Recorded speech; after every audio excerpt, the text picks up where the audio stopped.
Okie dokie. Is that starting? Looks it. There we go. All good. Right. Okay. Yeah. Evening, all. Hope you're all doing well. Thanks for joining. It is the April 2023 virtual meetup. Hopefully, we'll be getting back to in person once or twice at some point over the next month or two. So we'll keep you posted on that one. But for now, we still are virtual. As always, this is a community user group set up and kind of managed by people in the community, for people in the community and the surrounding areas. We are the Welsh Azure user group, but we have people from all around the UK, Europe, and worldwide actually joining. So look, really is nice to see so many people joining us now as people filter in. Great to see everybody, some familiar faces. I feel like I've been living under a rock for the last 6 months, but it's good to see people, albeit still virtual at the moment. As always, there's your kind of welcoming committee on the screen. Please do add us on LinkedIn, say hello, send us your thoughts, feelings, ideas. If you want to speak at the group, reach out to any of us. We can make that happen. Not a problem. The more the merrier. Like I say, most importantly, if you've got any cool ideas or there's something that you fancy seeing or want to see, reach out. Between us there, we can try and make that happen. So always good to get some off the wall ideas as well. Okay, so tonight it truly is a community because we've got two community rock stars joining us tonight. So really pleased to get the guys on and kind of get back to the community roots as well. So we got Nick joining us. He'll be kicking us off now after I stop rambling on. He's going to give us an introduction to Azure Container App. So super excited to see that. Certainly a technology I've not really done a whole heap with. So really cool to see that from an introduction point of view, and looking forward to that one, Nick.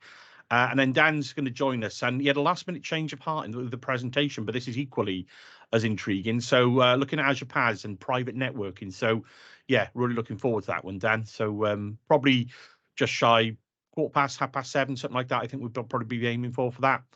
And there we are in terms of timings. It's the usual thing. We've got the quiz at the end as well with our famous quizzer, which is gaining momentum, Matt.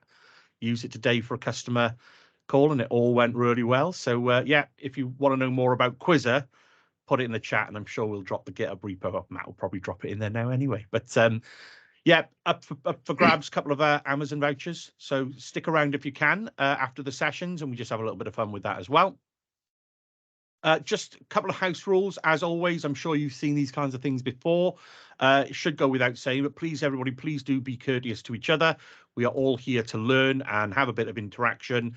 Use the chat, crack on with the jokes. More than happy with the jokes, but please be courteous. No kind of ribbing each other or anything that we don't want here. So no stupid questions, no silly questions. Like I say, we are here to learn, and asking the stupid questions is exactly the way that we do learn. So if you've got that burning question that you think you want to know, put it in the chat. It's not a problem. We'll get that answered one way or another. Please do stay on mute. You've got control of your own mute function. So please do stay on mute unless you're invited to come off to ask a question or whatever it might be. And like I say, please use the chat as much as you can. Be interactive, have fun. Stick around for the quiz, and we'll put a QR code for some feedback. Please, if you can, drop us some feedback. That'd be awesome. We do read the feedback, and we do try and schedule the events based on what people are saying and kind of what content you want to see. And like I say, come to us with some ideas. That would be really great. But more importantly, please be interactive and enjoy the sessions. They're meant to be a little bit of fun. We're learning, we're having a bit of interaction. Yeah, enjoy and be interactive. As always, big shout out to Servant, who have been a really big supporter of the group since we kind of started it a few months into COVID. And we've been running it religiously pretty much every month since. And Servant have been right there behind us. We've lost a couple of sponsors along the way, but there'll be some news next month with a bit of luck with some more sponsors coming on board to support us in line with Servant. I don't think Des and the team are going anywhere. Well, not that they told us, but great company, brilliant guy, Des. Huge thanks for the support. For those of you that haven't spotted, registration's open for Microsoft Build. As always, it's a great event. If you've not joined a Build event before, I think this one is in person in Seattle, if you're lucky enough to be able to get out there. Other than that, they've got the virtual event going on as well, so you can catch up with all the sessions and your backpack and watch videos after and all good stuff like that. So get signed up for that. There's some really good GA announcements and some public previews coming from what I can understand at the moment. So always the way it builds. So yeah, stick around, see if you can get yourself signed up for that as well. I was using this slide the other day just for those that aren't aware. You can you click on that? Yeah, you can. Wow, I think. Let me know. Actually, no, I've shared it the wrong way, haven't I? I'll drop that link in the chat. But yeah, for those that aren't aware, Microsoft's got loads of virtual training days, and they're constantly putting those up for kind of people to jump onto. So I'll drop the link in the chat now once I stop rambling on. And that's it from me. So I think without further ado, we are going to go heading straight over to Mr. Nicholas Chang, and we'll learn a little bit about Azure Container Apps. So Nicholas, welcome to the user group. Thank you for coming and giving us your time. Thank you for having me, John. I'm very glad to be in this user group, Welsh Azure user group. Anytime, Nick. Good to have you here.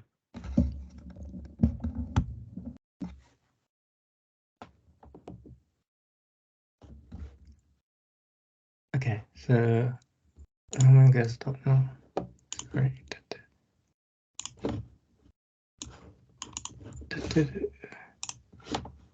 Can you see my screen? Yeah, got you. Thank you. I can see a PowerPoint not presented yet. I can just see that part of your screen. Yeah. 1 sec.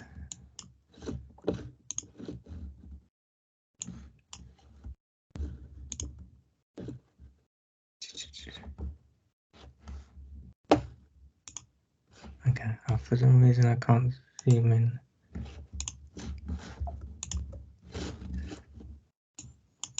Okay, I just leave it like this. Sorry, we wouldn't like it zoom in. You're right, Nick. Would it not present? Would it not go full screen for you? It would, but it went on an other thing. Oh, okay, it's gone over to one of the other screens. Okay, yeah. Can you see it now? Yeah, that's fine. Yeah, we can see it. Maybe do you need your speaker notes? If you don't need your speaker notes, maybe close those at the bottom to make it a little bit bigger, or drag it down. Yeah. Yeah. No, that's cool. Yeah, we can see that. That's cool, Nick. Okay. Okay, so I'll start now. So hello. So this is my presentation. I'm talking about introduction to Azure Container Apps. And so next, so who am I? So I'm currently a platform engineer at a company called Cadence in Belfast, and we work in different cloud provider like Azure, AWS, and Google. And I love technologies, and I have Twitter, so you can follow me on Twitter and LinkedIn. And recently, I got a blog called nicholaschangblog.com, so you can follow me on that. Give me a tweet. I'm certified in certain of the following. So, example, DevOps engineer, Azure administrator, Azure security engineer, and Azure fundamentals. Okay, so to get started with this presentation, I'm going to give you an overview of container apps. So I'm going to give you tell you different various options in container apps in Azure. So the first thing about is you to look at container instance. So container instance is a serverless product in Azure that let you integrate it to AKS at scale, but it's mostly suited for batch scheduler. So when you want to schedule jobs on batch duration, and there's another option called Azure App Service, which is you can run your container in as well. So you can integrate it with Docker as well. So it's a PaaS service that you don't have Azure manage it, but you just run the web applications. You just look after the web. And there's another thing called Kubernetes. So Kubernetes is quite popular at the moment. So it's a container orchestrator for automating a larger scale. So it's pretty much for high scaling, more for auto scaling. And then the newest one that we're going to talk about in this presentation is container apps. So it's a serverless platform that bridge the gap between PaaS service and Kubernetes, which sits on top of Kubernetes service, and it used CADA and Dapper. So I'm going to explain that in a minute. So introducing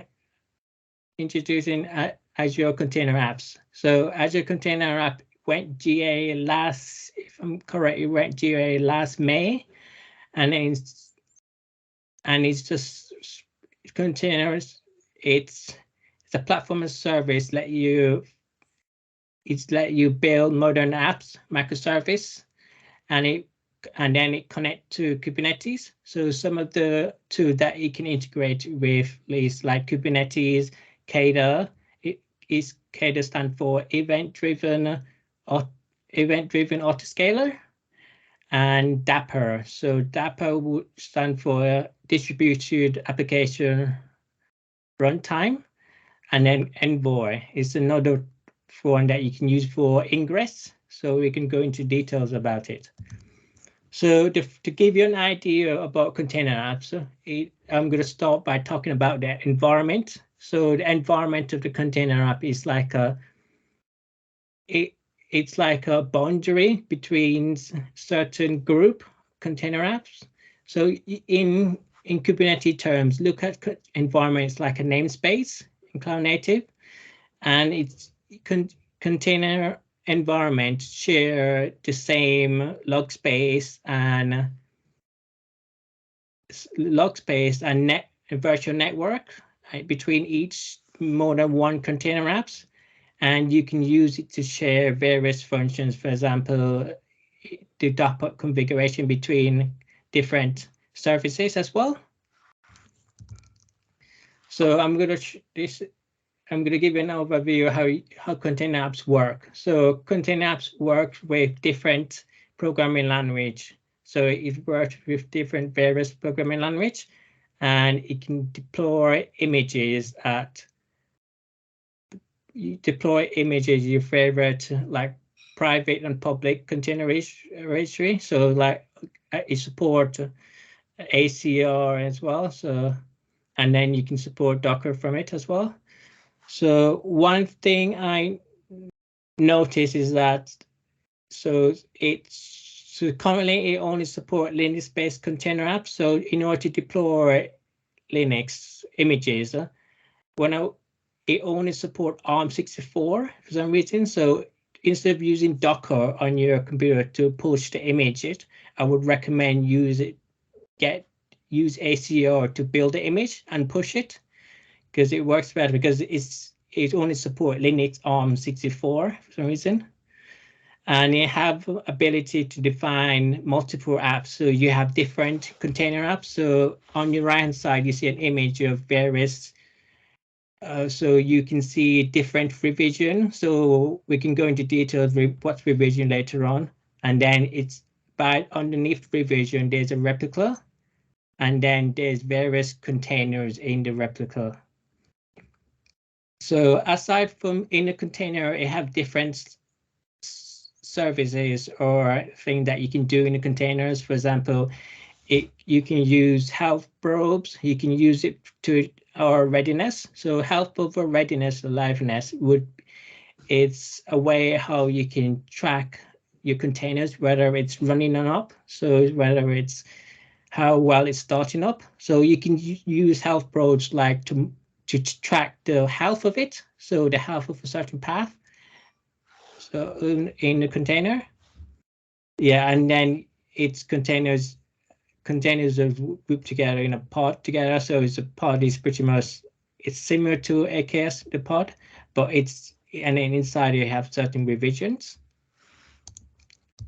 So this is revision. So a revision is basically a snapshot of what you can, like a snapshot of the container in specific time. So you can use it to like revert what you did from yesterday to save your changes, and then it's good way to like back it up. So currently there's different kind of revisions, single, multiple, and labels. So you can use labels to give the name, to tell the name of the what's different kind of revision. And there's single and multiple. So a single revision, it's basically when you spin up a container app, it's defaulted as a single. And then if multiple is when you want to have different revision and scale it. So we can go into that later on. And then when there's up to 100 revision that's remain active before you can deactivate it. So you can use revision are very popular when you want to do like a divert the traffic to another like container app. So for example, it can be used like diverting HTTP traffic like blue-green deployment. So if you move it to different revisions. So some of this is some of the features that we can talk about. I'm going to talk about container apps. So we're going to container apps have some of the following. For example, have service discovery and service to service connection. So what that means is that container apps need to be able to talk to other services and container apps. So whether it's Dapper services, okay, and then we need to be able to. It needs to be able to deploy a revision without no downtime, so that we were to bring like you revert to your previous snapshots, your revisions, and you save it. And we need to be able, and you have the ability to auto scale. So you pretty much you can use Dapper. So you can use Cater for auto scaling. So you have the ability to scale to 0 at 1 to save the account costs as well. And we need to be able to have the ability to monitor and distribute your traces. So that will mean that you can track your container apps in via Loganatic, with App Insights, check the distributed traces where it's been between services. And it's also integrated with private networks. So it can you can use it to combine public and private as well. So you can have a public and private network to it. You can recently it's on preview that you can also integrate it with NAT gateway as a network point for it. And the main idea of the container app is that we don't really want to care about infrastructure. So Azure will look after infrastructure. We just care like about the software application with it. So it's a platform as service, and we want it has the ability to pay, like we only pay what we consume. So when we use some services, we want to only pay what we use. So what this slide is like what we're going to build using container apps. So in container apps, you can also build microservices, which can integrate to Dapper. So, and then the different microservices like microservice A, microservice B, microservice 3. So that would have an option to integrate to Dapper. And then there's another option that you can build is public API endpoints. So like I mentioned previously, you have 2 revision, and then you can split the traffics between an API and another revision, whether it's doing HTTP requests or blue-green deployment or something between revisions and container apps. And the next thing I'm going to talk about is web apps. So the web apps is for container apps. You can use it to integrate it with custom domains, HTLS certificates, and then that's the typical container apps for Azure Web Apps. And then you can use it for container-driven processing. So that's where with ability to check your message queue in your container apps, whether it's scaling to the correct queue or not. And it also has the ability to do background processing. So these large batch of like processing. So large background process, for example, is used high scaling to determine by level CPU. So these are the bottom. So these are bottom is how you fit this scaling criteria. So it's like the top bit, this microservice, like it's how it use CADA to scale it between auto scale it between microservice, and then it probably API would use the concurrent HTTP request. So this is some ways that you can integrate it with Azure Container Apps. So for Azure Container Apps, there's various integrations. You can integrate it with Dapper, like I mentioned, which stand for Distributed Application Runtime. And you can use it to connect to between different pub and sub, like block of Dapper block. So like in this pitch image on the right hand side, you have a Dapper sidecar, which connect to a service called gRPC and HTTP, because those two are the services that Dapper would normally connect to different services, and then it will connect straight to your container apps. And then you have another sidecar here, which able to does the same with two. This is a node application as well. So then it pass it through container storage. So, and then another thing that it does is Envoy. So like I mentioned previously, Envoy is used for splitting traffic between blue and green deployment, whereas A/B testing as well. So it also supports Kubernetes. So Kubernetes event is CADA, which is Kubernetes event-driven scaler. So that's what CADA is used for auto-scaling. It uses CADA's features. And then you can also use it you can also build container apps using CLI, the ARM templates, and then GitHub Actions, Azure DevOps. So what would suggest for if you build it with, the only thing when you integrate it with, like for CLI, there's some features that support in CLI and on like Azure PowerShell, but it doesn't yet support it on like, for example, if you're using Bicep, for example, if you use Bicep to deploy your container apps, in order to enable HTTP ingress to view the front end, it's not viewable. It's not external viewable, so you have to use the parameter is not in the Bicep. You have to turn it on in Azure CLI or Azure PowerShell, or you can also do it in Terraform, which there's a feature there, but it's not yet supported in Bicep, because I tried that before. It's just one of the block, it wasn't there. So yeah, so recently, I think a few months ago, you can also deploy it been released that you can deploy BAS container apps between GitHub Actions, some continuous integration. So GitHub Action and recently Azure DevOps. So you can also integrate it that. And then you can also integrate it with, as I mentioned, Bicep. So the Bicep, so I popular tool to integrate it with. That's mostly for Microsoft. So observability. So observability is one of the features that I'm going to talk about in container apps. So observability is part of the application lifecycle. It lets you check whether a container is healthy or not, and it's part of the.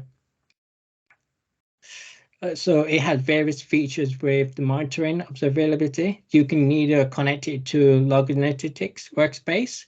You can connect it to Azure Monitor metrics and use it for alert as well. So recently, Azure Container Apps has been Azure Container App is just, you can use it for Azure Monitor is being released for Azure Monitor, but you can't really integrate App Insights with it, but you can integrate App Insight by the built-in code. For example, if you create a .NET, ASP.NET Core, you can integrate it by the backend side, but in the featured by the GUI, there's no option for App Insight at the moment.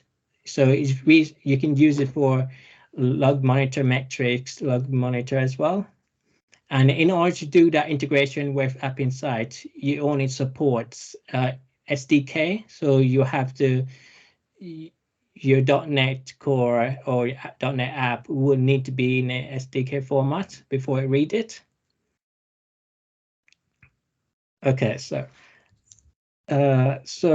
I'm gonna give you an overview. So I'll give a little demo, and then I'll give you an overview of how to deploy container apps in Terraform and give you various options. Okay, so on your, let me just full screen it. So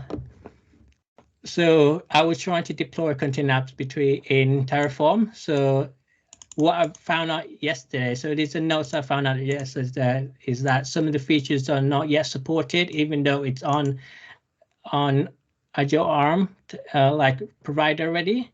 So one of some of the features that's not yet supported is like the ability to scale. I think is to put scaling rules, which is not yet supported. And the way around it is you have to use the AZ API provider support. That way we to do it. So for the purposes demo, I've just decided to use Azure ARM provider to do it. So to give you some understanding how to create the container apps in Terraform, will tell you how I structure it. So from this container app, all container apps come with an environment. You know, in the presentation, we show that environment is the first thing that contains various container apps. And then I attach it to a Log Analytics workspace. And I gave it works, let me just zoom in. So I gave it, so this is a virtual network. Okay, so in this is the container apps, and then I've attached a revision. So in the revision, there is several containers, which I gave it a name, image. This is the first container, and this is the CPU we have. This is the memory. So this is readiness probe. So when I mentioned readiness probe is like it tracks the health or the states of the containers, and there's a liveness probes as well. So, and then the startup probes. So it's how long it takes the container to start up whenever you start the container apps. And you can see it's all of these is running on HTTP as well. So the port is 80 as well. And then for the revision, I gave it a suffix. So it's like a suffix, which is a label that you can do as well. And then like minimum, maximum replicas. We can go through that in a minute. So when we say the ingress is what control the traffic in container apps, so you can control it by allowing external external traffic. So this option, you know, when I mentioned before that there's no option in bicep in order to turn it on, the externally the features, the ingress. So this is the option in Terraform, but in bicep there's none yet. So Nick, sorry to interrupt. Is there any chance you can zoom in on your VS Code a little bit? Sorry. Is that all right? You see now? Better? Yeah, that's better. Thanks, Thank Nick. you. Yeah. So this is the external enable the target port. So it's the target port of the container apps. I'll show the values after a minute. And this would be the traffic weight. So the traffic weight is how we can distribute certain traffics between different revisions. So you can have certain traffics on 100, but at the moment, and then you have another 100 traffics. It's possible that you can have like 50% traffic, and then you have 100. So, and then this is the label gave the traffic, I think the weight and the percentage of the traffic. So recently, container app supports manage identity. So you can also use identity. So you can also use it with manage identity, user identity. So I've used a user identity for mine. So this user identity, I've attached it to ACR to pull the images, because I store some images on ACR. So you can have, I'll show you that in a minute. And then this is my ACR server identity and my user for ACR. And you can do secrets as well. So container app supports secrets.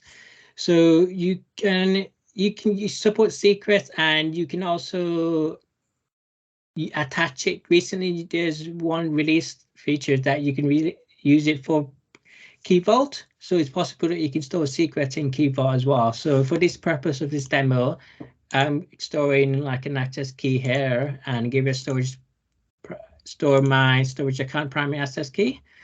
So for the values of that would be here. So on the right hand side, so like I mentioned, this example is a multiple revision, and I enable like a load balancer here. So, and then these are the containers, the two container apps that are deployed. So I've deployed one on like a front end, and then deploy one to the back end. So this will be the target port. So I click this. This will be like a map of different container apps. You can also have another one of container app. It's just how I use it to schedule it in here. So its target port is 80. I've assigned an image, which an ASP image here on ACR. I gave it a name here. So I've assigned like a CPU here. So all containers support CPU. And then the memory. So I kind of gave this false, so we don't allow like insecure connections as well, and enable externally. So we take this option has to be enabled before you can view it the front end as well. And the transport HTTP. So my revision will be blue, and then the latest here. So the percentage what I mentioned is that you can split the traffic is between 100 and 200. So for this is 100, and I have another 100 at the moment. Through Terraform, the minimum is 100 at the moment, but you can change it when you use the, I think when you manually change it as well as ARM, but it won't let me do it in Terraform, like do 50 for some reason. And then I gave it a label, and I gave it a minimum of 0 and a maximum of 1 replica. So a minimum of 0 is that the lowest it can go is 0, the minimum, and then you can the highest is 1, but you can increase it. Depends on how many like loads of traffic do container apps take. So at the moment, for the purpose of demo, I put as 1, but if it's more loads that's going to container apps, you can just like change it to 10. So that would just replicate the containers. So this would be 2 containers that I've deployed using Terraform. So one would be the front end, and the second one would be back end. So I've already deployed this already on a GUI. So I'm going to show you how to do it. Show you what it looks like. So let me see. Just sorry, I'm just logging in.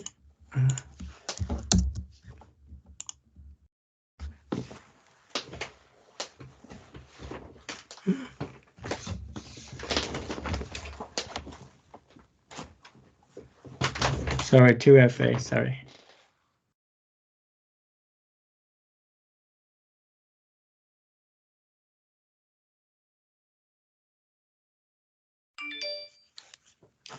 Okay, apologies. Okay,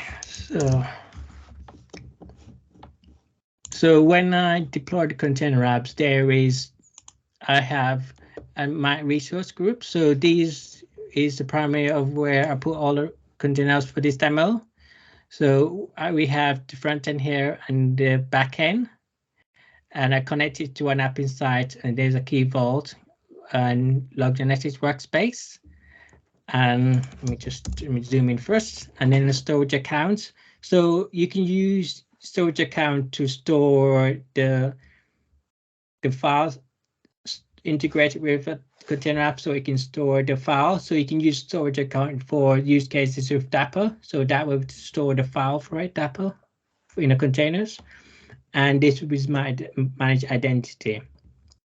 So sometimes when you create the container app and you enable, for example, load balancer, like for instance, I turn on that load balancer field, sometimes you get this resource group called MC Wonderful, something it's called MC. And then that would be the load balancer that it would hold, that it will have. Yeah, so I recently found that as well. So, and you can see it have an network security group as well to restrict it. It have a public IP address, and with the load balancer, if you go in, you can see that it's connected to the backend is the Kubernetes and then some service for AKS. So I recently found that out. It's quite strange. Okay, so when I go back to my resource group, so in the container apps, there is, when I mentioned there's two front ends, so we can look inside what's in an environment first. So in an environment, this is the ACR to environment, and this is the environment static IP address, and you can see it contains two container apps here currently, the front end and the back end. So when I mentioned that you can integrate with Dapper, different types of Dapper components, for example, the sidecar or side block or different Dapper. So when you connect it here, you can see that it will be connected here. You can also integrate the application, the environment in using certificates. So you can also add your certificates in the environments and custom DNS. So at the moment, this is there by default. I'm not sure why it was there. So it's there. And then you can use it for Azure files. So these files can link to your Azure storage as a file share as well. Yeah, so here is the two backends, two containers that I've created here. So one's called front end and back end. So you can have numerous container apps here for your scenario. Okay, so we can go into detail. So for example, let's go into front end. So when you go to container apps like the front end, there is you can tell various options. You can see the different type of plans. For example, it's another consumption pricing plan. We can go into pricing plan afterwards. It have an application URL. So this is a URL that's viewable by yourself externally. So you can click on it and view it. For example, I should be able to view in a minute. It's just take a while to load.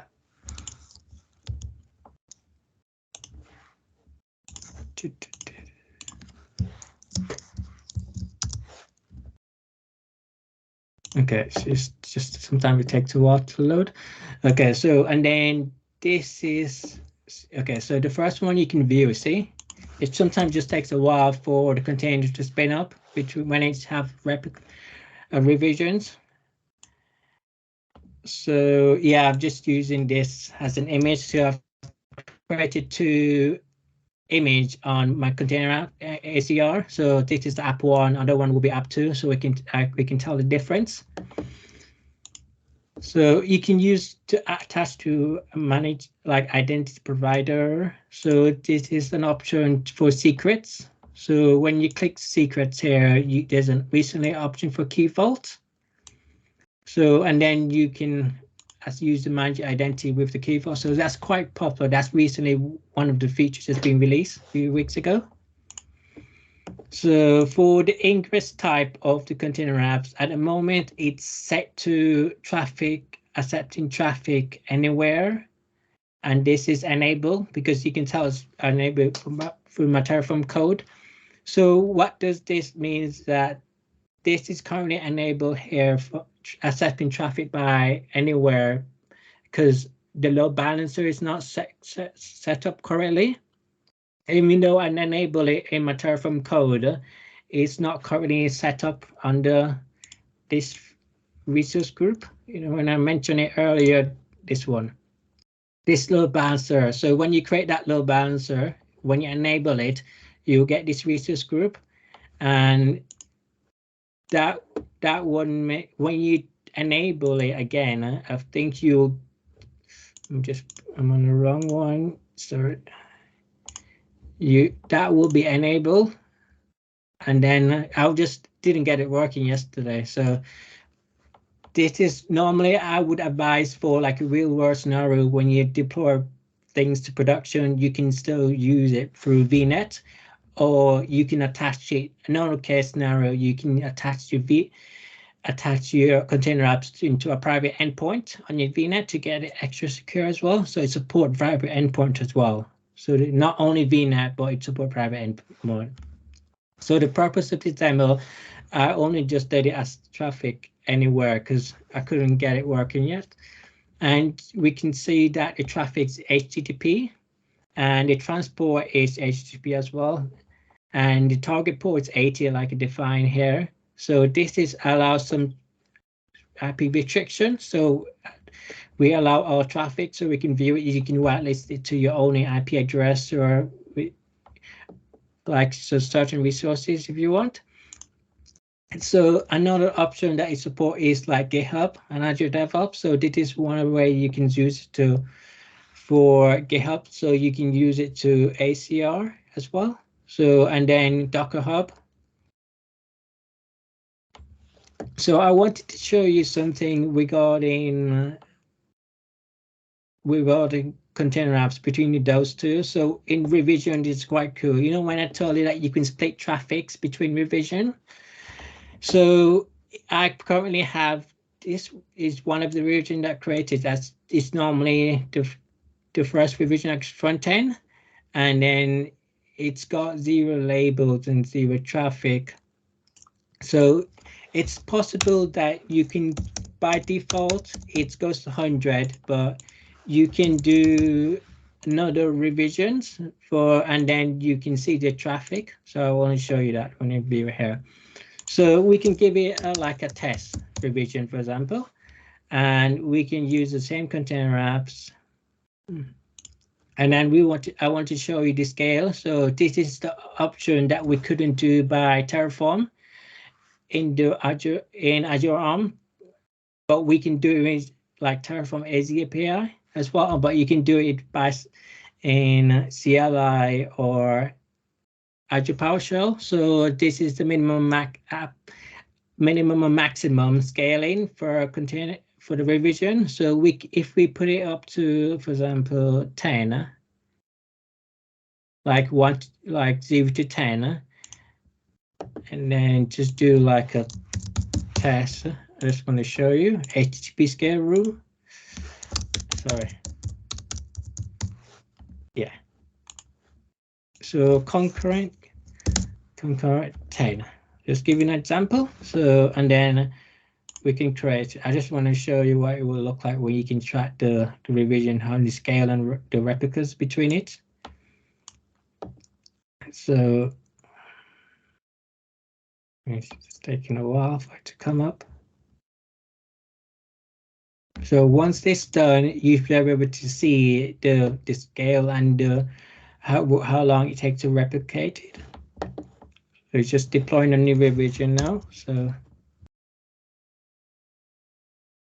okay, so you can see the revision here. Another one here that I've created tests. You can also, for example, here, this one allows you to split the traffic here. For example, the minimum is 10. Blue, for example, on green, just do as case. Okay, you can't. I was wrong. Okay, so you can also, when you needs to be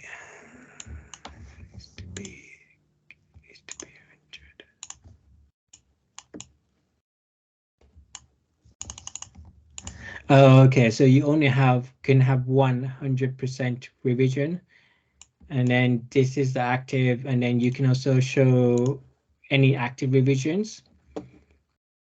So I wanted to show you the replicas, the scale and replica. So once that up, and then we can be able to see on the metrics, we can see, I'll show you.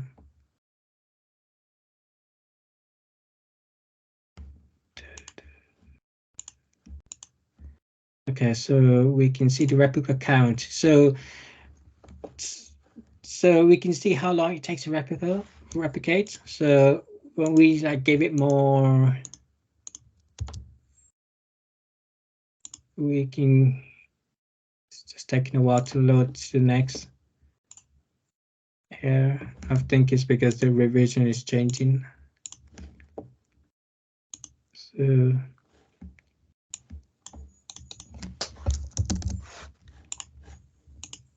yeah, so sorry, that's my fault. Apologies for that. So the idea is that when you go to the metric, you can view how the percentage of replicas to see if it's working. So I wanted to show you that. So let that be up. So that's there. So we go back here, replica count, and then you're able to see that come in. So when you keep putting loads of traffic, you can see track the replica per the time here. So that's one of the ways that you can also track the threshold of it.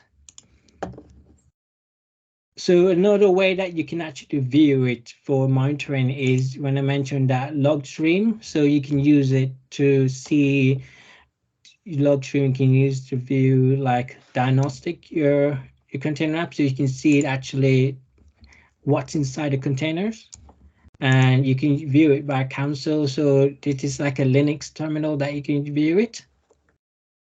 So let's just go to the backend. So for the backend one, it's kind of similar to it. So the backend, I put in another. This should show the backend app too. The revision will take a while. So you can see it from here, it's provisioning. So it just takes a while for the traffic to come up. Because I gave it a label of green. I gave it to use 100% traffic. It just takes a while to provision. So you can see just here. So I would be able to just view the logs. Not yet. Okay, that's provision. There you go. So there's two apps, so we can tell the difference between it. So yeah, so this is app 2. So this is like a back end, another one is the front end. So we can tell the difference. So it's trying to replicate between another revision as well. You can select doing provision. And then you can try. So has default one I said is defaulted to a single revision at a time mentioned by default. And you can also have different revisions simultaneously. The one thing to bear in mind about revision is that whenever you remove secrets from your here from your container apps, you will get an error message through a Terraform or Bicep, and the only reason you get an error message is because you have a revision already provision.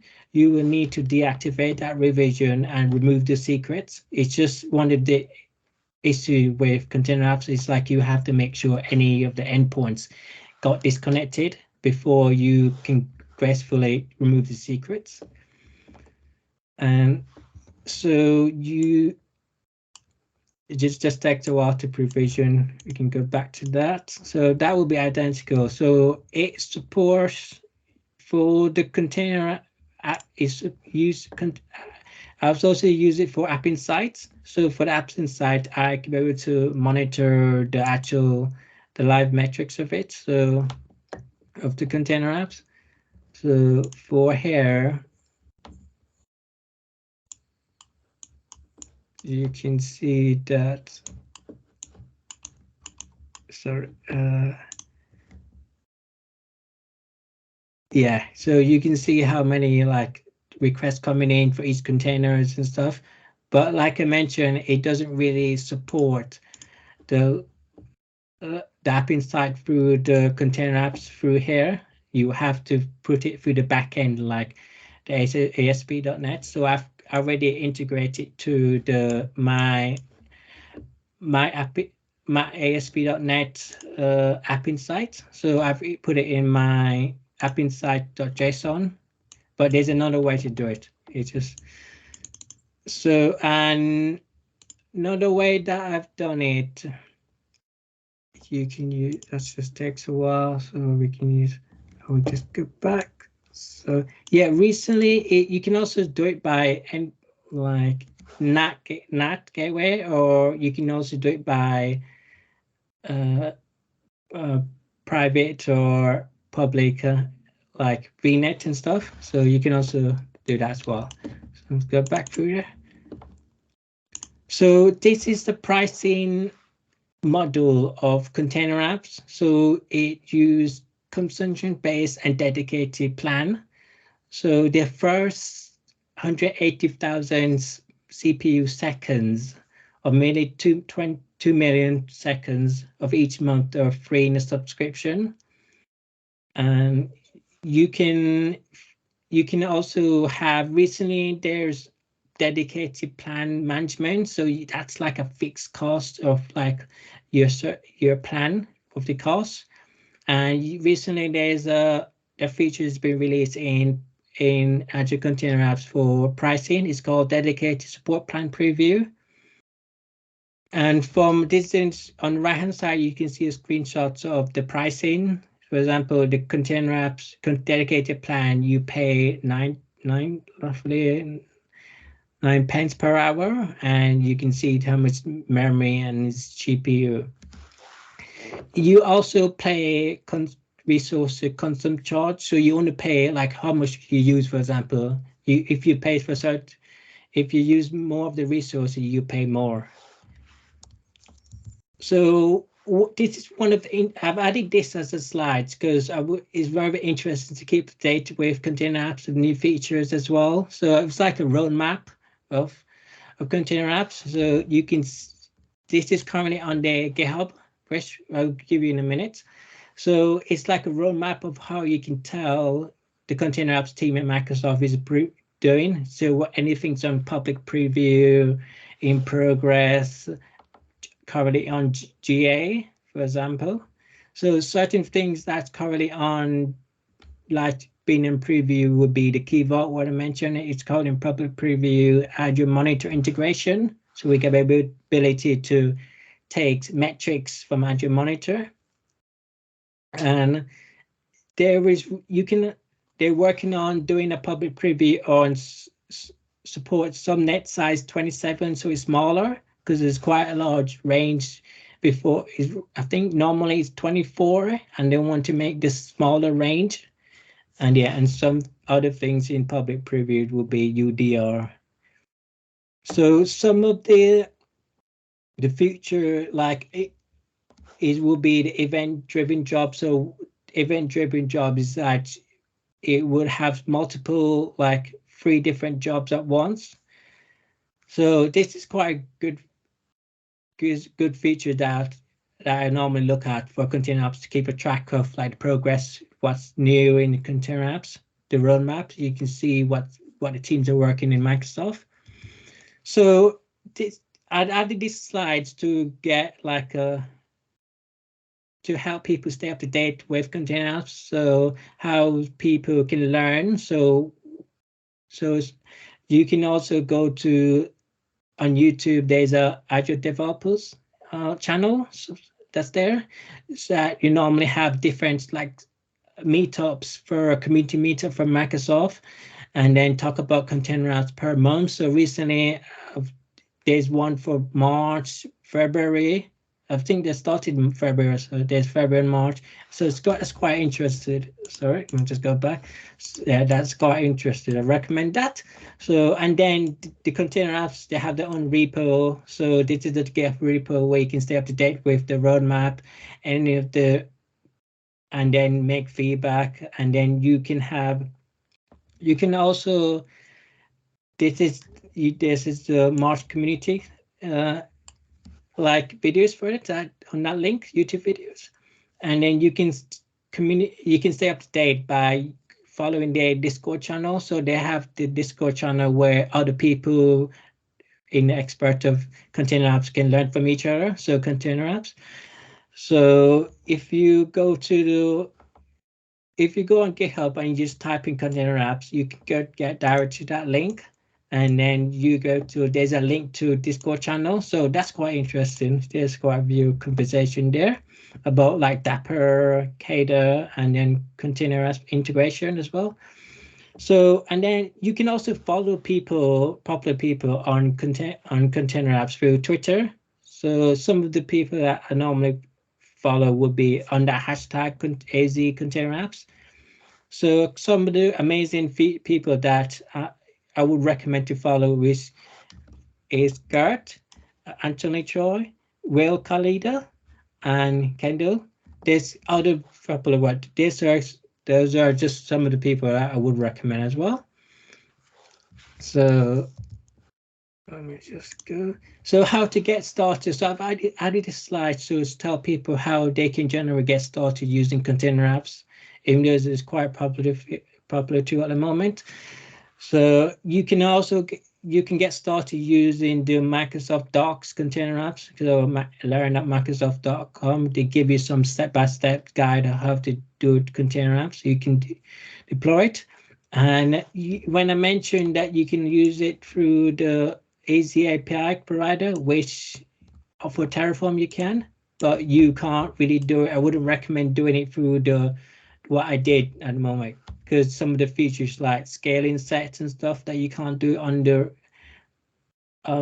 revision yet, because it's not yet supported on the actual Azure RM provider yet for that. It's just something it wouldn't talk to, like someone said it couldn't talk, the AZ API wouldn't talk to the API provider or something. And then Wilka Leader and Kurt Woodhair. So these are some of the YouTube channel, and then it is some of the sample like thing. This is one of the famous one from Kendall. She created one like a general container apps with that for microservice that you can deploy through Dapper, Kada, and different services that integration. So that I would worth you to have a go with that as well. So on this link I provide is like a it's like an open hack container apps workshop. So this link will be it's a container apps workshop that it's here. So let me show you what it is. I found it the other day and it's quite popular. Just bear with me 1 minute. Where's my screen? Okay, so I would recommend this, because if someone that's starting new don't know, it's something that is just something that's done Microsoft. I recently found it. So it's a mini open app for container apps, that workshop. So it gives you step by step how to get started with it. So you can give you some scenarios, how to give you some labs on the left. So create a Hello World, simple as Hello World, create microservices. How you can integrate with private endpoint, play with do with stories like it's your Azure storage account and stuff. So I would recommend have it go through this as well. Let me go back. Yeah, so I think that's it. Any question, you can just follow me on social media or ask me. So I like to keep up to date with continuous. It's quite very popular at the moment. So yeah. Great stuff. Thanks a lot, Nick. That was fantastic. Very good insights. Very comprehensive demo there as well. Well done. And you managed to get through it with no scrapes. Yeah, it's just my 2FA. No, that's all right. That's absolutely fine. Chris, did you have a question? Oh, Chris was trying to find the emoji cons, I think. Put his hand up. Yeah, I pressed the wrong button. Look, Nick, that was fantastic. Thanks so much for coming on. You know, for somebody that hasn't given too many talks so far, that was phenomenal. So congrats on the talk as well. I kind of hesitated a little bit, but it's okay. Not at all. No, that was fantastic. So look, everybody, go follow Nick now. I'm sure if you've got any questions, Nick will be more than happy to hook up and start having a chat around things. But for now, show your appreciation if you wouldn't mind. Either come off mute and say and clap, or use the little emoticons. Now, top job. Thanks a lot, Nick. Okie dokie. Right, I think we shall move straight ahead, and I will hand you straight over to Mr. McLoughlin, if you're there. I am. Yep, thank you. 1 second, I'll just share my screen. Well done. Over to you. Cheers. Can you all hear me and see me all right? I know I was having some issues with my calendar before. And got your screen now as well. Yeah, all good. Got you loud and clear and got your screen. Fantastic. Well, good evening, everyone. Welcome to my presentation on Azure PaaS, private networking. My name is Daniel McLoughlin. I'm a senior Azure consultant at a company called Version 1. Recently awarded the Microsoft MVP award for Azure, and I'm a Microsoft certified trainer as well. I'm very excited to be presenting to you tonight. I'm going to try and pronounce this right, but if I insult the whole of Wales, then please let me know. Shemai, which I think is my equivalent of now then. How we're doing? You sound like Derek the Weatherman.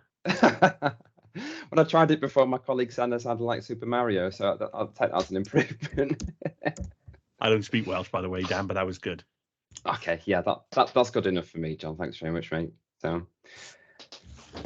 So yes, pleasure to be here. I always like doing this slide because it reminds me of, is it Troy McClure of The Simpsons? Hi, I'm Troy McClure. You may remember me from my community initiatives, such as Azure Pirates, which is one of the things I was going to present to you about tonight, but then decided to change my mind and take on a mega topic instead, which I'll cover off in more detail shortly. But for those of you that aren't aware, I've got my Azure_Pirate Twitter account, which ingests Azure community blog posts, YouTube channels, and podcasts, and retweets them to help it reach a wider audience, but in a funny pirate voice. Don't ask me why, which has been how I was feeling at the time. I blog over at clouddevdown.co.uk, and I'm also in the midst of starting a new podcast with fellow Azure MVP Carl Cook called the Cloud Beards Podcast. Yes, you have to have a beard, real or fake. It's absolutely fine to be on the podcast, so bear that in mind. So here to talk to you about PaaS private networking. But before we start, let's just cover what PaaS resources actually are. Now, I'm not going to presume anyone's technical knowledge on this call, but coming from my background, which is previously a sysadmin turned cloud developer, someone that messes about with code and does stuff, I always view PaaS resources as something that I don't need to worry about the operating system on. So what we've got here is like this, the table that you see here is Microsoft's shared model of responsibility. So if you look at PaaS services, you don't have to worry about the operating system. So I don't longer have to worry about deploying scheduled tasks, cron jobs, patch updates, anything like that. Like I'm an avid user of Azure Function Apps, as I will demonstrate later on. So I can just use and abuse these PaaS platforms, which are managed by Microsoft. I don't have to worry about the stuff under the hood to a certain extent. For those of you that have not seen the Azure Charts website, it's a fantastic resource for you to go and have a play around with. Here's some example of PaaS resources. So today I'll be talking to you about Azure Web Apps, storage accounts, Azure Function Apps, and Key Vault. But that's just a drop in the ocean compared to the massive range of resources that Azure provide. So on to the main event. Private networking. What is it? So as I said before, I was going to present to you a 45-minute session on my side projects, which would have been nice, easy, relaxing. But instead, I decided to take on this beast, this behemoth of a subject, because it is something that I've been thrown into fairly recently. As I said, I'm an avid user of PaaS services.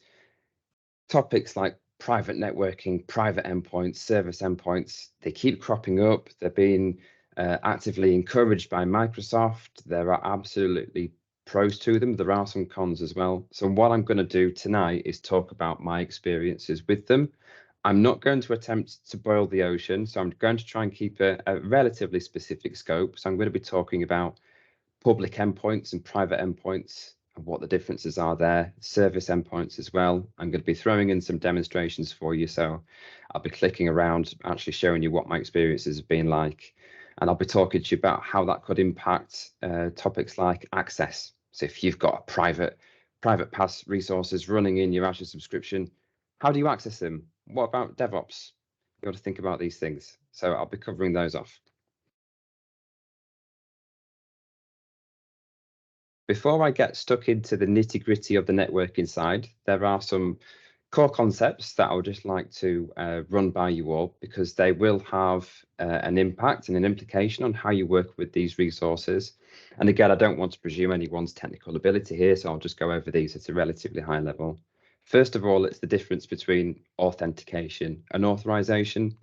So authentication, in my mind, to put it really simply, is the process of proving that you are who you say you are. So in this context, I'll be using Azure Active Directory, you'll be logging on, you'll be using 2FA, you've got users, groups, you've got service principals, which for those that aren't aware, I always liken them to being the Azure Active Directory equivalent of your old service accounts, like machine-to-machine authentication, where you could use secrets or certificates, for example, in terms of credentials. You've also got the likes of managed identities as well, where you can get system assigned or user assigned managed identities, which is built upon service principles, but you don't have to manage those credentials yourself. It's all handled under the hood. So that's authentication. Authorization, on the other hand, is, to put it really simply, giving permissions to that user, to that account, to be able to get it to be able to do stuff. So in Azure, for example, you get role-based access control, and then you've also got attribute-based access control, which is built on top of RBAC. So role-based access control, for example, well, I'll show you later on. It's giving a managed identity or a service principal the ability to be able to, let's say, read secrets from within the Key Vault. An attribute-based access control could be something similar. You could have a blob reader, role-based access control, but you can place attributes on that, which is a bit like applying conditions, I think the term is. So you can say you can only do that if this storage account has got this set tag on it, for example, with a key value pair. So with that, you can then have that particular role. These are all going to come into play with some of my demos, so there is a reason, there's method to my madness. Next up is the control plane versus the data plane. And this is quite important to consider when working with the likes of private endpoints or just generally networking within Azure. So control plane, let's use a storage account as an example. Control plane activities allows you to manage it. So if I've already got a storage account provisioned and I want to use Azure PowerShell or a REST API to list the access keys of that particular storage account, that would be going to a management API endpoint. And so that's a control plane activity. So it's things like the core resources that's part of that So it could be creating blob containers, things like that. Whereas data plane, on the other hand, using the storage account, an example would be actually interacting with the blobs within that container. So if I wanted to write some PowerShell to generate a SAS token for a storage account, that would be a control plane activity. If I want to then use that to retrieve or upload blob files to a storage account, that's a data plane activity. And again, that comes into play as I go through and do some of my demos. So rattling on through these public endpoints, and I'll show my demo in a second. Public endpoint is the default way of accessing Azure resources. It's all based over public internet. So if I've got an Azure web app, I've put some code on it, I will browse to that public endpoint of that Azure web app, so it'll be my website.azurewebsites.net. And again, if I've got a storage account, if I put some files on there in like a public container, for example, I'd be going to a URL to access a specific file, which would be something like blob.core.windows.net. So at a very, very high level view, that's what it looks like. Now, to show you an example of something that I built in the portal, hopefully you can all see my Azure screen at this point. Shout if you can't, or if you want me to zoom in, of course. So what I've got here, I've got a real simple storage account. I've got a container with files on it. There's absolutely nothing going on in the networking. I've enabled, well, by default, it's enabled for all internet traffic coming in. And if I go down to my endpoints blade, I will see that the public endpoint is blob.core.windows.net plus the name of my storage account. With the web app, just the same. I've got Welsh Azure user group, April demo 01, and it's on azurewebsites.net. And what I've done there is I've written some very basic HTML just to pull an image that I've got from that storage container that's running over public endpoints. So this should all work. Lovely stuff. Presuming that you're all giggling in the background because that was my one joke for the night.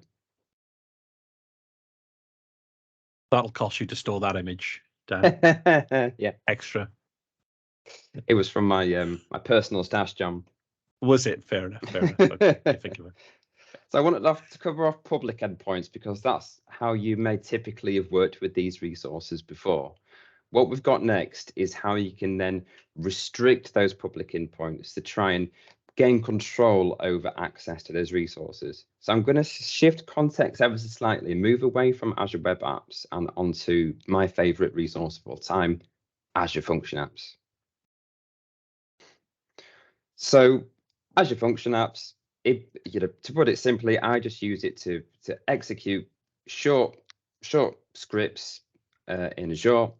I do PowerShell, I do Python, I just use them and abuse them. Consumption plans, app service plans, fantastic. I basically use them to host all of my APIs. So in this particular example, I've got a function app, it's hosting an API. I need to get a secret from a key vault, and it's super top secret. I don't want anyone else to see it.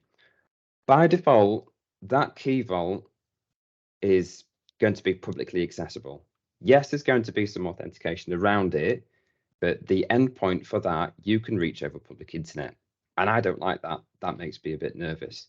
So what I want to do is enable service endpoints on it. So what that does, and I'll show you a demo in a second, is restrict the network ingress. It gives you two options. You can either whitelist specific public IP addresses. So I could block all public ingress apart from my own home public IP address, for example, or you can allow access from specified subnets within Azure Virtual Network. So that will say the only traffic I'm letting in is either from this public IP address or anything that's coming in over this particular subnet. So once I've got that set, the function app still won't be able to talk to it because the function app is still going to try and hit it over public internet. There's nothing to tell this to go to that over the VNet. So that's where VNet integration comes in. It's a setting within the function app itself, and it basically says, right, for any outbound access, route it through the Azure backbone, so it's nice and secure, it's not going out over public internet, so I can get access to this key vault. So what I'll do is I've set up a quick demo, so I'll show you this now.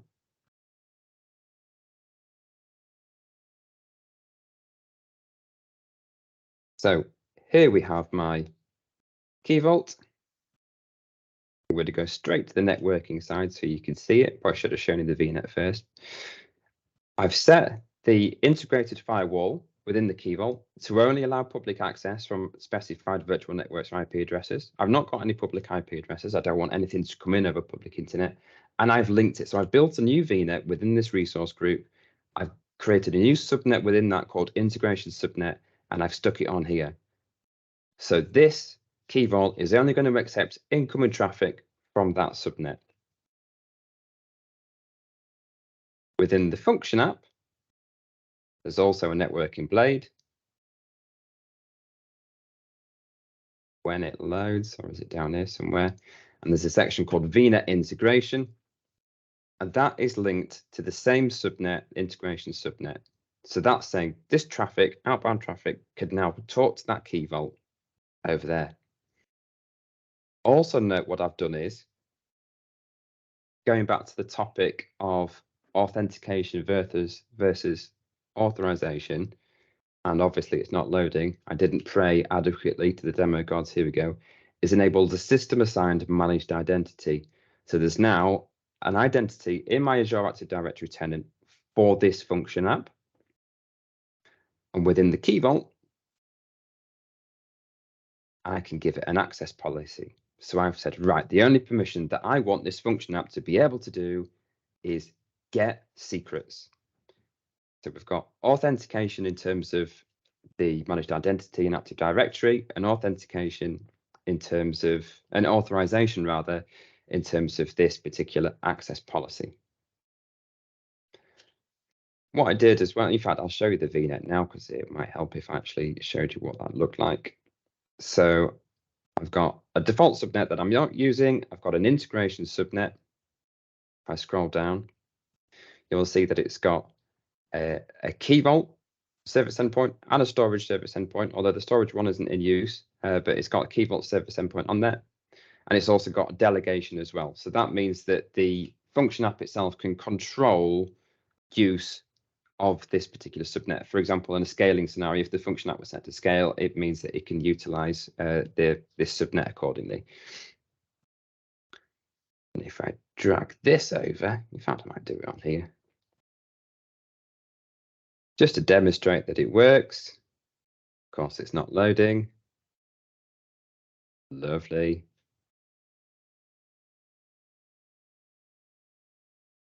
Okay, I will move over to the console. Hey.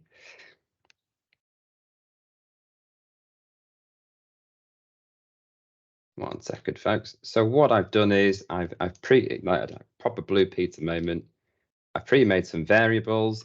I've taken the function code, which is the access key for the function app. I won't show you that, but you know, it's not massively secure. And I'm going to call my code, and all my code is doing is returning a secret from that Key Vault over the service endpoint, and it should spit it out here. My super top secret is pineapple. Again, don't ask me what I was thinking, but hey, it works. So that particular function app is now talking nicely to the Key Vault over the service endpoint. The difference there is that it's not allowing any public access into that endpoint. It's restricted. The integrated firewall on the Azure Key Vault is saying, I'm only letting traffic coming in from this VNet. It's more secure than before, but there is another secure option available, which is private endpoints. Now, I've worked quite a lot with private endpoints over the past few months, and Microsoft are considering them best practice. I agree, they are best practice, but they can be a real faff. Don't get me wrong. I'm not going to sit here and lie to you and say it's all roses and sunshines. It could be a bit of a pain in the backside. So the difference with this between service endpoints and private endpoints is that rather than just using that integrated firewall within the Key Vault and whitelisting, is actually giving a NIC, it's giving a network interface card to that Key Vault, to that PaaS resource, and it's giving it a private IP address. So it exists as an entity on your virtual network, just like a virtual machine would be with its own network interface card. So that's now there with its own internal IP. Once it's got its own internal IP, the public endpoint isn't routable. So if you try and go to whatever the name of my storage account is, .blob.core.windows.net, it's not going to resolve to this new private IP address. Just won't work. We've told the integrated firewall to not accept it. So you then need to build on top of that using private DNS zone. So what that does, it adds a CNAME record in what would be the public DNS record for the key vault, which points it to this new private DNS zone, which would be something like my storage account.privatelink.blob.core.windows.net, which would then link to the internal IP address. And you link this private DNS zone to the virtual network. So with my Azure Function app, I would still have VNet integration because I still want it to be able to route that outbound traffic onto my virtual network. Because that private DNS zone is linked to the virtual network, it's going to be able to do a lookup against that private DNS zone and go, aha, right, I can see there's a record in here for the key vault, therefore I can talk to it over its private IP address.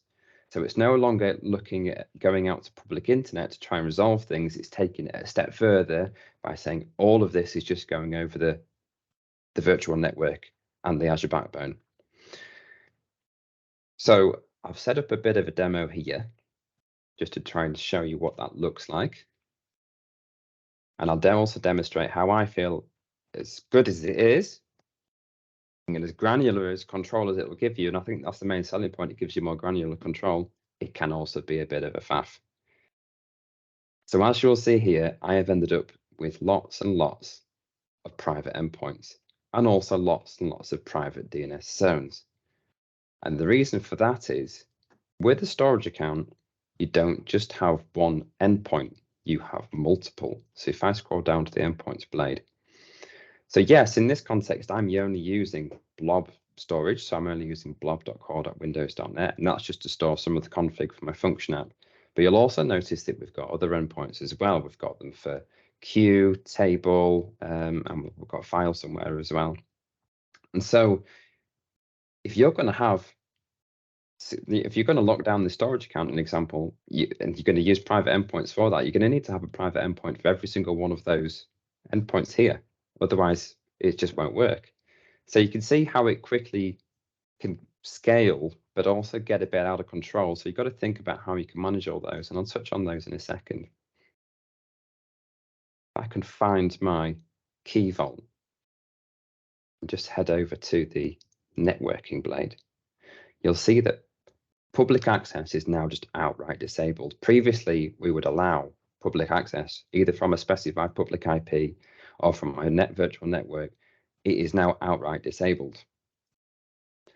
Go to the private endpoints tab here. You can see that there is a private endpoint linked to this vault.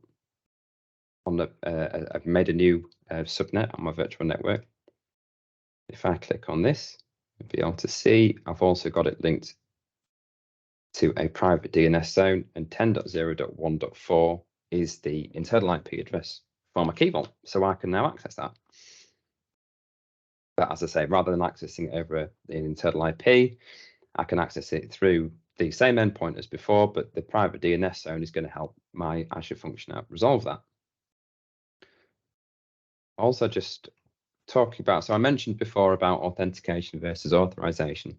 Just to show you a quick example of how the likes of private endpoints can impact control plane versus data plane operations. You'll see that here that I can still, within the Azure portal, do control plane operations, such as setting access policies. So I've got my function app, managed identity set with the same permission as before. But if I want to go and have a look at my secrets, which is a data plane operation, I'm unauthorized. It's because I'm coming in from a public IP address that isn't on my virtual network, not letting me. It's being banned, which is kind of what I want. But again, you can see how it starts to add more complexity. I'll cover off in a couple of slides, I think, how developers and how your GitHub agents, your DevOps agents, for example, I try and access these resources, it adds more complexity. So there are pros and cons to this. But just to demonstrate that, you know, I'm not just a job's worth and I have actually set this up right, which, you know, so far is going grand. I'll show you, or just invoke my function. So this is a calling function. I've just set another URL. I did, I believe, at the moment, set something up before. So invoking an HTTP triggered function on my second function app, which is available over public internet as the function app. But what it's going to do is return a secret from my key vault, which is restricted through private endpoints. I've got the URL set as a variable. The function is called trigger1. The code is just the access code, the function code to be able to authenticate, to be able to do that. And my super top secret is banana. Again, don't ask me why. Must have been hungry when I wrote the code. So just to give you a slightly different view of what private endpoints look like, I've just been a bit cheeky and I've nabbed another diagram from the Architecture Center. So it's just a slightly different visual representation of what I did before. You've got your web app on your left. That's integrated with what I had previously called like an integration subnet, which is then got private link subnet. And then in this case, instead of a key vault, you've got a SQL database with a private endpoint on. It's outright blocked public internet access. And so the only way to get to that, the only way for the web app to get to that is to be able to go through that private endpoint, private link. But I think I mentioned before what the complexities may cause when thinking about, you know, using, why is this not coming on, GitHub Actions or Azure DevOps, or even in this case, developers or your DBAs. How are they going to get access to these resources? So I wrote a blog post recently for the Azure Spring Clean Community Initiative, which was problems I've had with running Terraform on GitHub Actions with deploying private endpoints, because the likes of Terraform needs access to these resources, yes, to create them, but also to check that they're there in state, to see if there anything can be updated. So a lot of people use VM jump boxes, virtual machine jump boxes, to be able to get around that. So in this case, you'd have like a GitHub agent or Azure DevOps self-hosted runner, and that would exist on a virtual machine that would also have to be in one way or another integrated with this VNet. So in this example, looking here, you would have a separate subnet, for example, and would have your virtual machine on there. You could protect RDP access or SSH access through the Bastion service. You could step shutdown times, startup times, etc., all automated. But you know, that's what you would have your runners on. You could also have something like a hub and spoke network topology where you would have shared centralized resources in a hub. In this case, you would have your self-hosted runners in the hub, for example, on a VNet that would be peered with this particular solution, which would be a spoke. That would be a way to facilitate it. But yet the added complexity there is that once you've enabled private networking on these PaaS resources, the only way to get access to them is from the VNet itself. So you need to think about how to facilitate that. It needs to come into your solution design. Also, you've got to think about some resources might end up having both private endpoints and service endpoints at the same time. So if I was to go back to my function app example, hosting one or more of my precious APIs, I may well want those function apps to be private as well. In my previous example, they were public. I was hitting them over public internet, but they were retrieving a private secret. Well, I could also put a private endpoint on that function app. So the only way to get that, to invoke my API, would also be going over the VNet. But I would still need that VNet integration, those service endpoints, to be able to allow that function app to be able to communicate with other resources all on the same subnet. So pros and cons: more granular control, absolutely, more secure in that context as well. But from a management sense, from a user sense, there's a lot more to think about. With that in mind as well, there's also a lot of what I'm calling associated resources that you need to consider. So let's think of a global load balancer in CDN as your front door. up until recently, I believe, and certainly on the lower SKUs, that's not got any native VNet integration. So I think the Azure Front Door Premium has gone GA recently. I think I was reading something up on that before.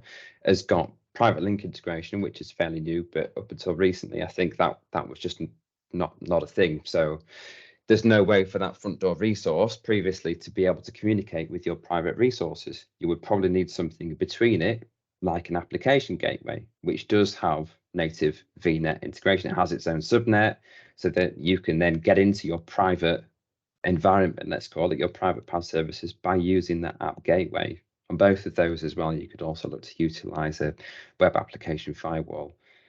API management, this comes up in conversation all the time when I'm working with developers in the community or at work, where we're following best practice. The customer's read that, you know, Microsoft think it's all the way to go with private endpoints. Yes, absolutely is. But as I said, there's pros and cons. The API management tier the only one that would, in fact, I will backtrack. There are only 2 tiers for API management that would allow you to have native VNet integration, so be able to talk to private resources, such as function apps with a private endpoint, for example, would be the development tier, which doesn't come with any SLA, and therefore not fit for production, or the premium tier, which comes with all the SLAs and all the bells and whistles that you want, but unfortunately at this point costs about £2,300 a month, approximately. So that could be a bit of a game changer. Again, if you can centralize some of those in a hub and spoke model and try and, you know, even out some of the costs, then great. But if not, then it's a bit unrealistic to expect to have a £2,300 resource in every one of your application environments. Also, you know, while I'm on the topic of costs, I probably should have pointed out before that there is a cost for running private endpoints. Each one costs about £7.50, £7.55 a month. It's a similar cost for each of your private DNS zones as well. So private DNS zones, you could potentially share again in a hub, in that hub and spoke network model. But private endpoints, they are tied to the resource that they're linked to. And each one of those is about £7.50. So if you look at the storage account example, if you're using all of those endpoints in a storage account, like blob, queue, table, file, etc., times that by however many storage accounts you've got, times by however many environments, that can soon escalate. Your costs can soon become fairly substantial. Other resources to consider as well when working with these types of resources is the private link service. So that's a great way to expose a private environment and allow people to, I think the term is like subscribe to it, and that's over the private link through private endpoints. You've got the likes of your VNet gateway. So I've worked on a project recently where we've got all of the PaaS resources with private endpoints on, but we need lots of remote workers, remote developers, or people accessing an application on tablet devices to be able to call APIs and access storage accounts.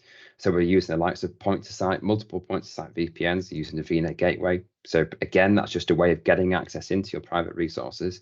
There's also the app service environments as well, which is a whole big thing in itself, but it provides more beastie. That's the only word I could think of for app service environments. More beastie to network isolation, designed for bigger workloads that require, you know, you've got options there for dedicated hosts and all sorts of stuff. But again, that's just it's built on top of the private link service. I wrote a blog post recently about what private really means in this context. So going back to my Key Vault example or my storage account example, you would have seen on the networking blade, you've got these 3 options. You've got public access, then you've got your service endpoints. It's like, okay, I'll only allow it in if I've got, I'll only allow it in from designated public IP addresses or from specific subnets on a VNet, or outright disabled, in which case the only way to come in is through private endpoint, also on the VNet. But what does private actually mean? So I did a bit of digging under the hood, and I was finding that even with network access totally disabled on a particular resource, like my storage account or a Key Vault, if I try and hit it just through my laptop over public internet, I'm still technically hitting it. I'm just being blocked by the resources integrated firewall. So, I mean, I'm no network wizard or guru. As I said, my background was originally sysadmin and cloud development, so networking stuff has always been voodoo magic to me.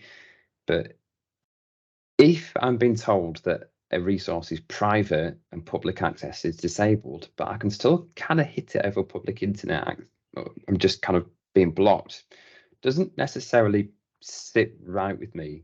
I'm not saying that you could, do a denial of service attack on this type of stuff, but it just doesn't feel right.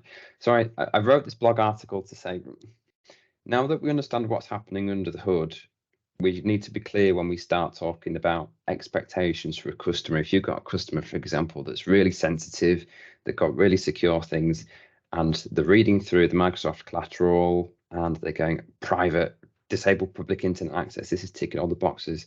I think it's worthwhile knowing about these things and being able to communicate that to, well, what does private mean for you and what does private actually look like in here? It isn't going to be right. It's not the same as having like an Azure virtual machine and you delete the public IP address. Therefore, there's absolutely no way to hit it. These resources do still exist over the public internet. You just get different options on how you can restrict that. So either publicly or service endpoints, or the most granular method of control is through private endpoints. So it gives you more control, more methods of filtering, but it's still, that's about as private as it can get. So just some things to bear in mind. At that point, everyone, I'm gonna wrap things up. Probably bored you enough rattling on.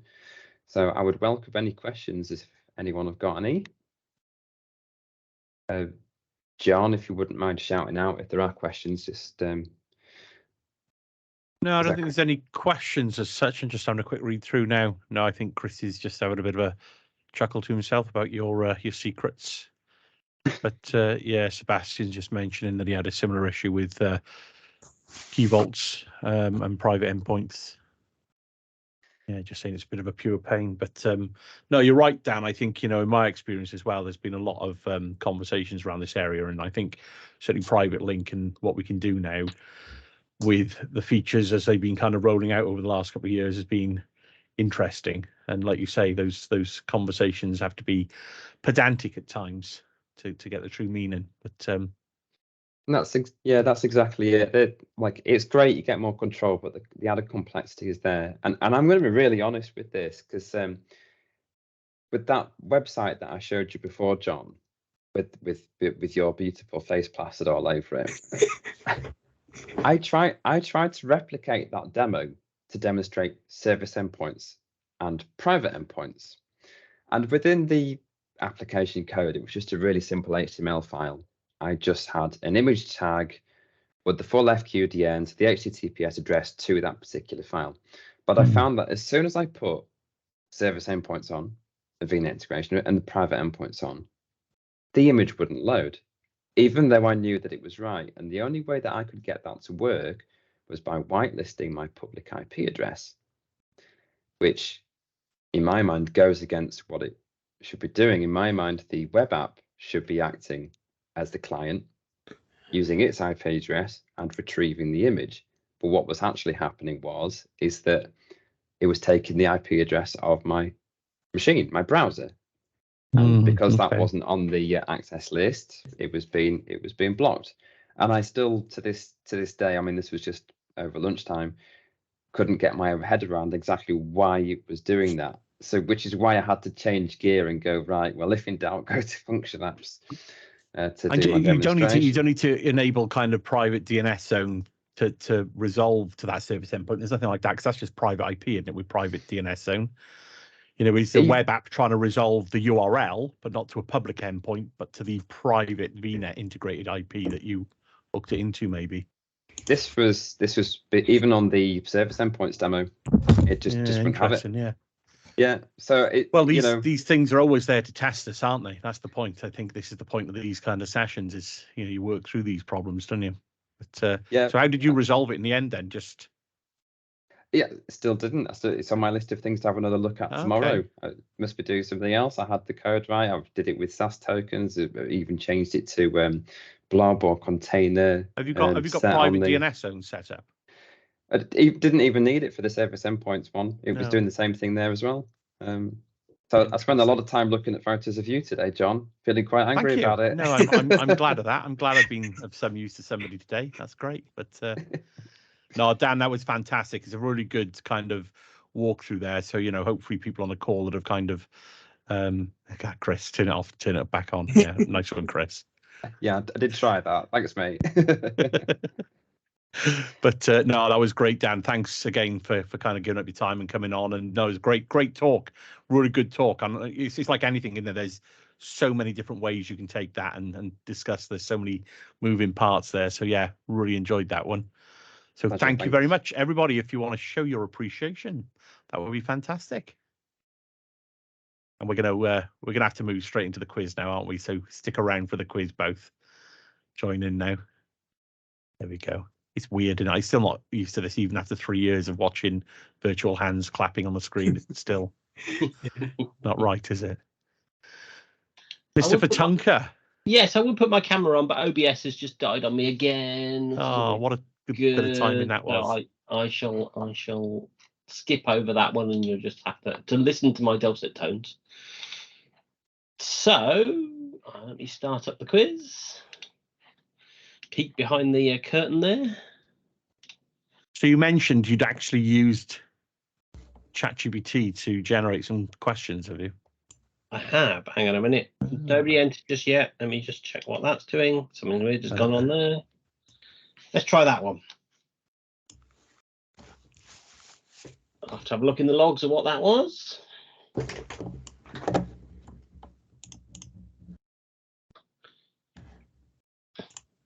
Brad's first in.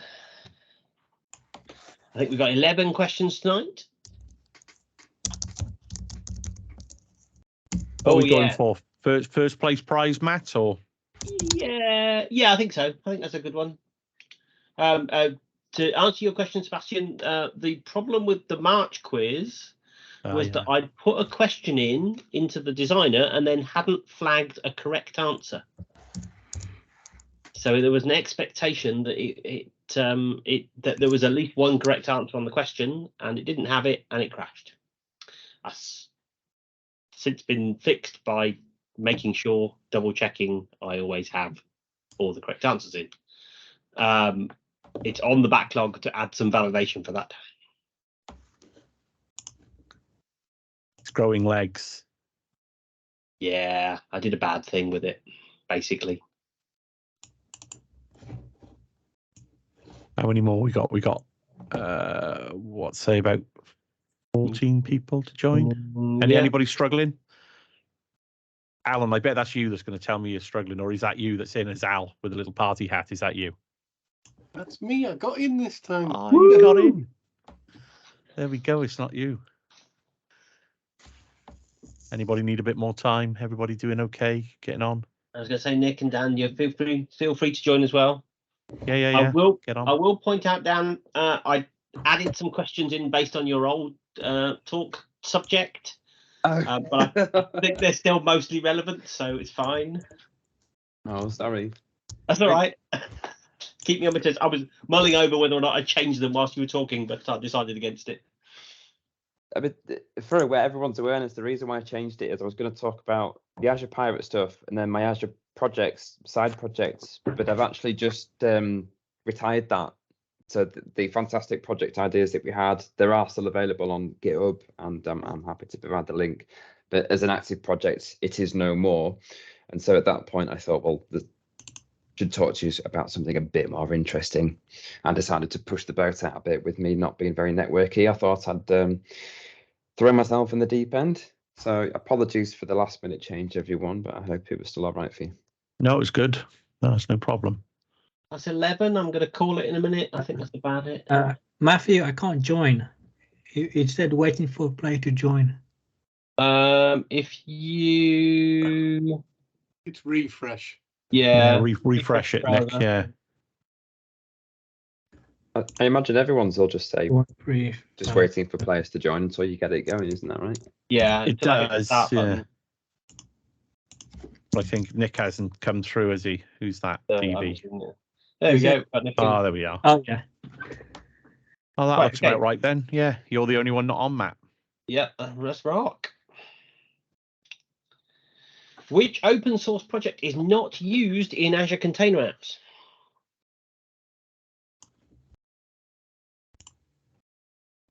Nick did mention this, so behind the scenes, I have to guess at what the speakers are going to talk about during their talk. So I occasionally get lucky guesses on.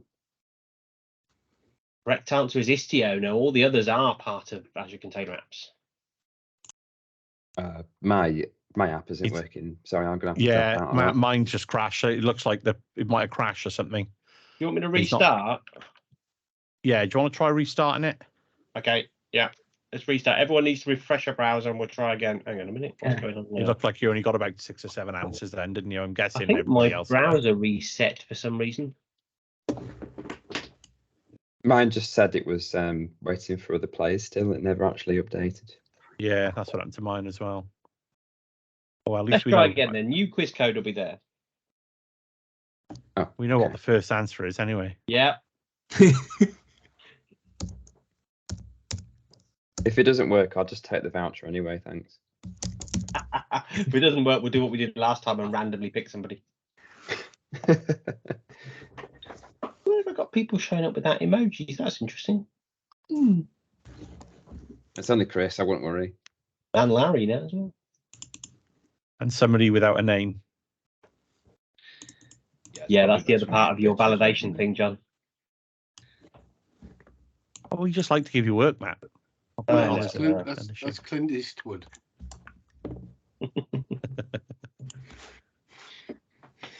Okay. In the interest of time, I'm going to start off. If everyone still struggling to get in, We got anyone can't do it. Speak now or forever hold your peace.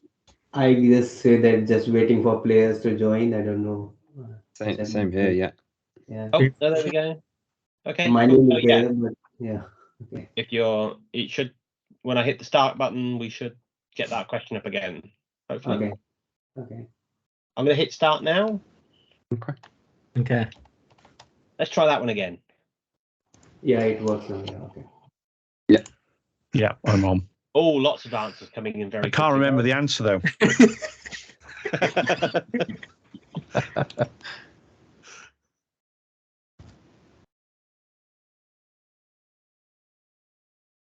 The answer was Istio. Right then. Okay. We're rocking. I don't know whether you mentioned this one. Maximum number of revisions that can be added to a container app environment. 10, 50, 100, or 150.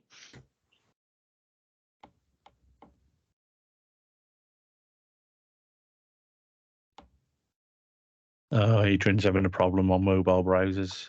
Yeah. Apologies for that, Adrian. Correct answer was 100 on, yeah. 7 of you got in that one right. Yeah, for me What? it didn't work. What's the Azure CLI extension for working with container apps? So you do AZ and then some command, and then in all the Azure Container Apps things are there. Is it container app? Is it CA? Is it QVAP? Or is it Contap? You just have to know this one, I think. PowerShell is the answer. Container app for the 4 of you that got that one right. Well done. In honor of Dan, what's a pirate's favorite programming language? Love it. Let me go get my costume.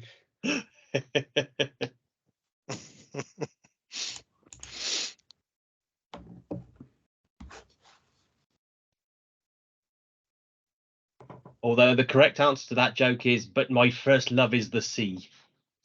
Very good. Dear. They get worse, don't they? Which of the following is not a PaaS service? Azure Functions, Cosmos DB, Azure Web Apps, or Hadoop? I have no idea what that image is I found for that. PaaS. It just Oh. happened to have the word PaaS on it, so. I'm not going to sleep tonight after that. Can you use user-defined routes or routes in container apps?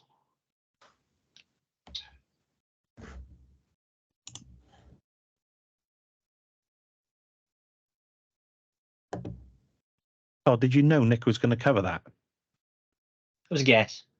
Yeah.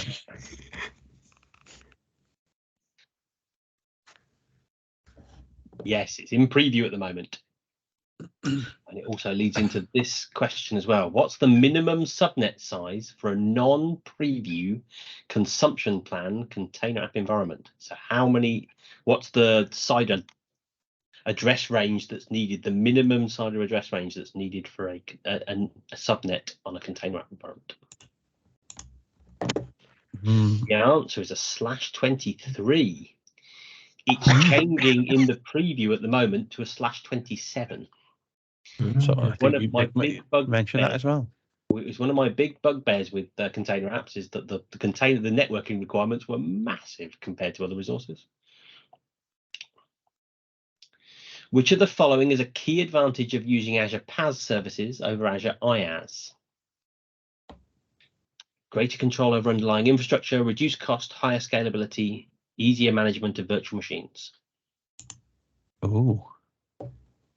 Come on, John, this is your day job. Higher scalability. I'm not sure that's right, actually.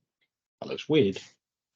Well, that's why I went, ooh, because I was wondering higher scalability or cost. I thought, There might be a reason for that one. Which of the following is not an Azure Functions trigger? HTTP, Timer, Cosmos DB, or Lambdas? Love the PT principle.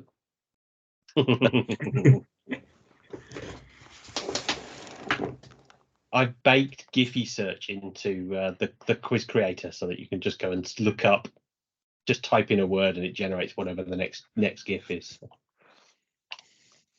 What's the Twitter handle of the Azure Pirate? Oh God, I should know this, shouldn't I? oh. I'm going to go for that one. It was mentioned. It was on a slide, and I was really pleased with that.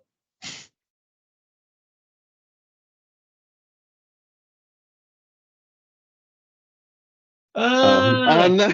No. We've gone boom. Why have we gone boom? Oh, I think I was winning as well, you know. Oh, well, Oh. that's a real pain. Bollocks. Yeah. Has anybody got a Kahoot subscription? Oh, no. What have I done? Hang on a minute.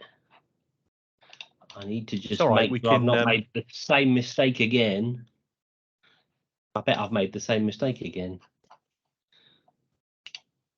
No, it was selected. Boo! Right, okay, we're going to have to do a random select again. Oh, do you want to let's how can we do a randomizer? Can I I just feel it's you can do it in PowerShell. The Wheel of Names website, I think it was called. There is a website, isn't there? Randomizer. I guess you could do system. It's called Wheel of Names. Wheel of Names. Let me find that one then. Oh no, I'm going to shame myself in my I see it. I got it. I've got it. Let me right. I can somebody extract everybody's name for me? Yeah, you want me to just. Who can do that? Where can I go? How can I easily do that? Can I just... Oh, that's 2 sessions running now, and I'm really disappointed in that. I feel for the sake of typing in 10 names, which won't take me long now. Just do 1 to 12.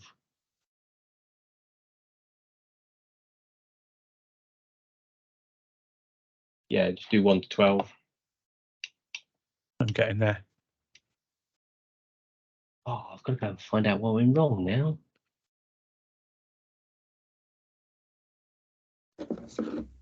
Hold the line.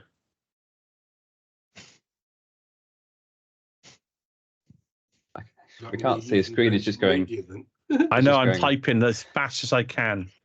Number 1, John Lunn. Number 2, John Lunn. Number 3.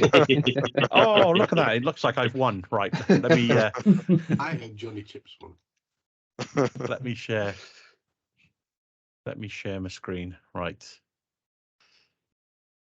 Tell me if you can see my screen. We can see the Yeah. slide, yeah. Yeah. Right, what have I got to do? Because I've literally entries, results, start, Click shuffle. to spin. Click. See in the middle. It says click to spin. Click. Is pick that all it you got to and do? And it'll spin. just pick one, will it? Yeah. Right. Okay. So we'll do it once. Whoever it lands on, they get themselves a £25 Amazon voucher, right? So Full control. Here we go.